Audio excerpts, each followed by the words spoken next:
भौतिकी में कई अलग अलग प्रकार के बल होते हैं, लेकिन अधिकतर सभी बलों को या तो संपर्क बल यानी कॉन्टैक्ट फोर्स या असंपर्क बल यानी नॉन कॉन्टैक्ट फोर्सेस के रूप में बांटा जा सकता है।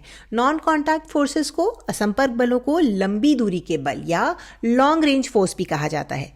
तो संपर्क बल, जैसा कि नाम से ही पता चलता है, इसमें एक दूसरे पर बल लगाने वाली वस्तुओं का स्पर्श करना यानी संपर्क में होना जरूरी है। तो तनाव या टेंशन, अभिलंब बल या नॉर्मल फोर्स और घर्षण यानी फ्रिक्शन, ये सभी संपर्क बलों के ऐसे उदाहरण हैं जो हम अपने रोजमर्रा के जीवन में देखते हैं। अब आप जानते ही हैं कि इस क्रेन का यह तार इस रैकिंग बॉल पर एक संपर्क बल यानी तनाव लगा सकता है, लेकिन यह तार रैकिंग बॉल पर तनाव तभी लगा सकता है जब वह तार वास्तव में रैकिंग बॉल से जुड़ा हो यानी उसे छू रहा हो। अगर आप तार को रैकिंग बॉल से बांधना भूल गए तो यह तार रैकिंग बॉल पर कोई तनाव नहीं लगाएगा। तो ये संपर्क बल का उदाहरण था। अब दूसरी तरह के बल है असंपर्क बल या लंबी दूरी के बल। कभी कभी इन्हें दूरी से क्रिया करने वाले बल भी कहा जाता है, क्योंकि इन्हें एक दूसरे से बहुत दूर स्थित वस्तुओं पर भी लगाया जा सकता है। गुरुत्वाकर्षण, ग्रेविटी, इसका एक बहुत ही सामान्य उदाहरण है। भले ही चंद्रमा और पृथ्वी एक दूसरे को छू नहीं रहे हैं, लेकिन पृथ्वी चंद्रमा पर गुरुत्वाकर्षण बल लगा सकती है, तो ये एक लंबी दूरी का बल है। इसी तरह वैद्युत बल, इलेक्ट्रिक फोर्स, दो आवेशों पर प्रतिकर्षण बल लगा सकता है, भले ही वे स्पर्श न कर रहे हों, तो यह भी एक संपर्क बल नहीं है। और चुंबक भी एक दूसरे को आकर्षित कर सकते हैं, भले ही वे एक दूसरे को छू न रहे हों। तो ये सभी लंबी दूरी के या दूरी पर क्रिया करने वाले बल हैं। लेकिन सच कहें तो ये अंतर उतना साधारण नहीं है जितना पहली नज़र में लगता है। ये सभी बल जिन्हें हम संपर्क बल कहते हैं, वे असल में बहुत सारे लंबी दूरी के बल ही हैं, बस इन बलों ने भेस बदल लिया है। दूसरे शब्दों में ये संपर्क बल, तनाव, अभिलंब बल और घर्षण, ये सभी सूक्ष्म स्तर पर बहुत कम दूरी पर काम करने वाले ढेर सारे लंबी दूरी के बलों के कारण ही उत्पन्न होते हैं। तो लंबी दूरी के बल कहने का ये मतलब नहीं है कि ये बल छोटी दूरियों पर काम नहीं करते, और वास्तव में लंबी दूरी के बल ही इन सभी बलों को उत्पन्न करते हैं। तो चलिए हम आपको विस्तार से समझाते हैं कि ये सब कैसे होता है। हम यहाँ तनाव से शुरू करेंगे। तो तनाव कहाँ से आता है? तनाव किसी तार, केबल या डोरी जैसी किसी चीज द्वारा लगाया गया बल है, और ये डोरियां ये परमाणुओं और अणुओं से बनी होती हैं। हम यहाँ यही दर्शाने की कोशिश कर रहे हैं। अब आपकी डोरी 3 परमाणुओं से ज्यादा चौड़ी होती है, लेकिन यहाँ बहुत सारे परमाणु तो बना नहीं सकते, तो हमने बस दिखाने के लिए यहाँ कुछ परमाणु बना दिए हैं।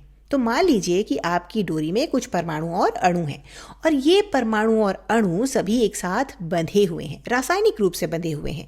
ये सभी यहाँ वैद्युत चुंबकीय आबंध हैं। ये अपनी संतुलन की स्थिति से दूर नहीं जाना चाहते, उनकी एक जगह है, और अगर उन्हें वहां से विस्थापित किया जाता है तो ये वापस उसी जगह पर आना चाहते हैं। किसी चीज के ठोस होने का यही मतलब है।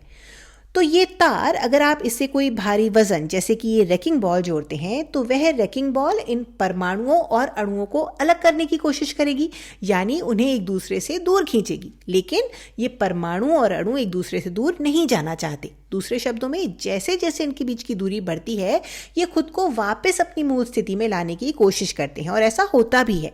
आपकी डोरी या तार खिंचता है, कभी कभी इतना कम कि हमें पता भी नहीं चलता, लेकिन थोड़ा सा खिंचाव हमेशा होता है।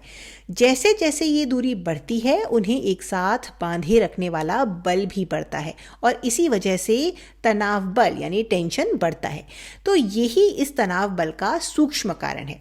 ये परमाणु और अणु खुद को अपनी मूल लंबाई में वापस लाना चाहते हैं, और इसके लिए वे और अधिक बल लगाते हैं।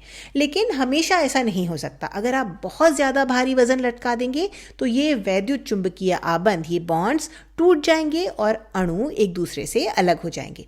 और जब आपकी डोरी टूटती है तो असल में यही होता है। तो ये तनाव का सूक्ष्म मूल है, माइक्रोस्कोपिक ओरिजिन है।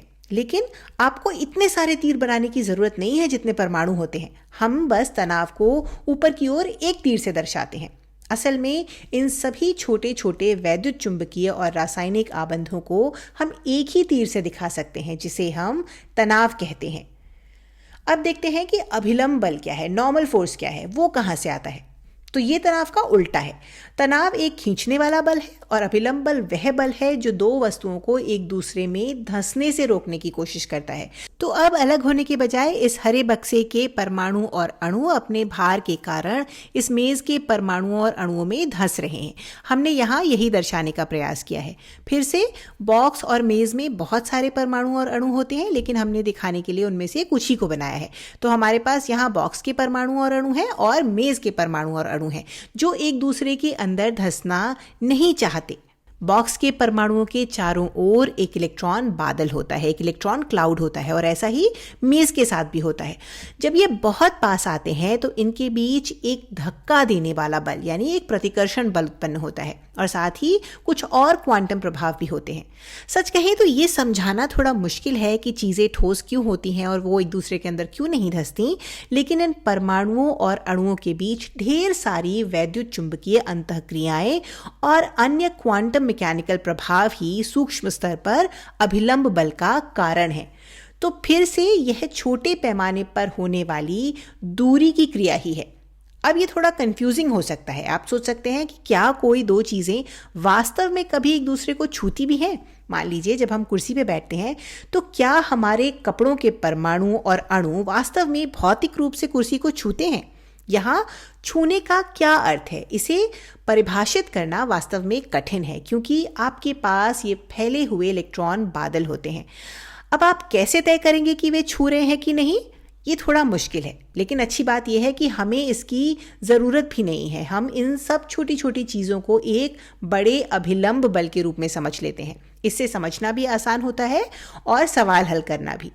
अब आपको थोड़ा अजीब लग सकता है। आप सोच सकते हैं कि अरे ये पूरा वीडियो तो संपर्क बलों के बारे में है और हमें ये भी ठीक से नहीं पता कि चीज़ें सच में छू रही हैं या नहीं। तो बात यह है कि इसे पूरी तरह डिफाइन करना थोड़ा मुश्किल है, लेकिन एक आसान तरीका है। जैसे ही आप वह बल महसूस करते हैं जो चीज़ों को एक दूसरे में धंसने से रोक रहा है, हम कह देते हैं कि वे संपर्क में हैं। अब चलिए घर्षण बल की बात करते हैं। ये वह बल है जो दो सतहों को एक दूसरे पर फिसलने से रोकता है। लेकिन ऐसा क्यों होता है? तो अगर आप सतहों को बहुत पास से देखें, एक मेज़ चाहे वो कितनी ही चिकनी क्यों ना लगे, भले ही आपने उसे अभी अभी पोंछा हो, लेकिन असल में उसमें बहुत सारे छोटे छोटे उभार और गड्ढे होते हैं। ये एक पूरी नई दुनिया है जो आपको तभी दिखती है जब आप चीज़ों को बहुत पास से यानी माइक्रोस्कोप से देखते हैं। और यही बात इस बैंगनी बॉक्स पर भी लागू होती है। अगर आप इसे जूम करके देखें तो इसकी सतह भी खुरदुरी ही निकलेगी। तो जब आप एक सतह को दूसरी सतह पर खींचते हैं तो यह उभार और गड्ढे आपस में टकराते हैं और यही घर्षण उत्पन्न करते हैं। कभी कभी ये छोटे उभार टूट जाते हैं और ये भी घर्षण का कारण बनता है। कभी कभी वे नहीं टूटते, बस थोड़ा सा मुड़कर वापस अपनी जगह पर आ जाते हैं, लेकिन तब भी घर्षण होता है। और इतना ही नहीं, कभी कभी सतहों के परमाणु बहुत पास आ जाते हैं जिससे उनके बीच आसंजन यानी आणविक आबंध बन सकते हैं। ये भी घर्षण को बढ़ाता है। तो हाँ, ये सब काफ़ी कॉम्प्लेक्स है। घर्षण के बारे में अभी भी बहुत सारे सवालों के जवाब दिए जाने बाकी हैं और घर्षण के इस अध्ययन को ट्राइबोलॉजी कहा जाता है। इसके बारे में अभी बहुत कुछ जानना बाकी है, लेकिन अच्छी बात यह है कि हमें इतना गहराई में जाने की ज़रूरत नहीं है। हम इन सब का असर एक ही बल के रूप में मान लेते हैं जिसे घर्षण कहते हैं। इससे हमें हर बार इतने सूक्ष्म स्तर पर सोचने की ज़रूरत नहीं पड़ती। हम बस एक घर्षण बल मानकर काम चला सकते हैं जो गति का विरोध करता है। तो अंत में संपर्क बल वे बल होते हैं जिनके लिए दो वस्तुओं का एक दूसरे को स्पर्श करना ज़रूरी होता है। लेकिन जैसा हमने देखा, असल में ये संपर्क बल वास्तव में बहुत कम दूरी पर काम करने वाले लंबी दूरी के बलों की एक बहुत बड़ी संख्या के कारण होते हैं। लेकिन आप अधिकतर शुरुआती भौतिकी समस्याओं को हल करते समय उन सभी लंबी दूरी के बलों को एक ही संपर्क बल के रूप में संक्षेप में प्रस्तुत कर सकते हैं।